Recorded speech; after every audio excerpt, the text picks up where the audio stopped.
আয়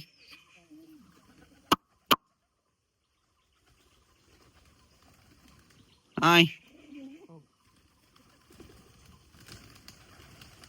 এখন বর্ষাকাল, এখন নাই কবুতর ডিম দেয় না। তারপর আমার ম্যাক্সিমাম কবুতরের কাছে ডিম আর দাবড়াচ্ছে সব, ডিম দিবার জন্য সব দাবড়াচ্ছে। আপনারা এখানে দেখলেই বুঝতে পারবেন ম্যাক্সিমাম কবুতরের কাছে ডিম বাচ্চা আছে। আর কিছু কবুতর আমি নবীন রাখছি, ওইগুলোর কাছে তো আর কিছু নাই।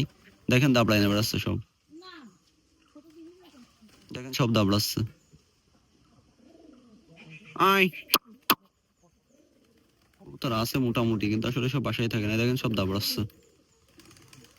হয়তো ডিমগুলো এবার এখন হয়তো ডিম পারলে পুরো ডিম ফুটবে না, কারণ হলো একটা ফুটবার একটা ফুটবে না, কারণ এখন সব কবুতর মল্টিং এ তো এই সময় বাচ্চা উঠলেও তেমন একটা ভালো হবে না আর কি।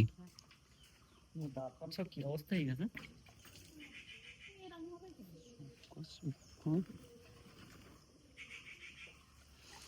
তো দেখেন, দেখতে থাকেন কবুতর গুলো, অরিজিনাল পিওর জালালি গুলো দেখতে থাকেন। আর এগুলো কিন্তু সব এড়া কবুতর, এগুলো বিল্ডিং বা ফ্যাক্টরি এইসব জায়গা থেকে কবুতর গুলো এনে পোষ মানানো, মানে একটা কবুতরের পিছনে অনেক পরিশ্রম করা, মানে অনেক পরিশ্রম করে আর কি এগুলো করা, পোষ মানানো। অনেক কবুতর আছে এখনো গাছে।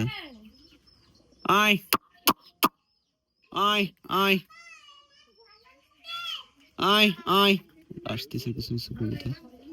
আয় সব দাবড়াচ্ছে এরা, চলে যাচ্ছে।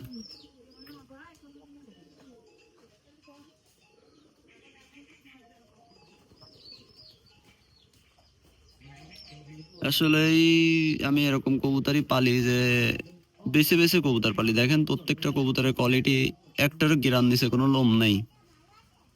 তারপরে বর্ডার টর্ডার সব ক্লিয়ার। আর এখন কবুতর দেখতে খারাপ লাগছে, তার কারণ হলো মল্টিং এ চলছে। দেখেন কবুতর গুলো মল্টিং এ, দেখেন পাখনা গুলো উস্কো খুস্কো হয়ে রয়েছে।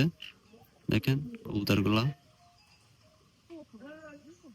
আমি কাছ থেকে দেখাইলে বুঝতে পারবেন কবুতর গুলোর কোয়ালিটি।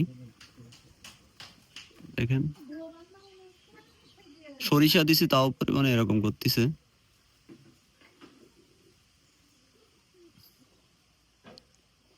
যতগুলো কবুতর পালি মোটামুটি বেছে পালার চেষ্টা করি। এখন একটা বাচ্চা আইছে, এই যে কবুতর এসে, এটা একটা মাদি কবুতর দেখেন।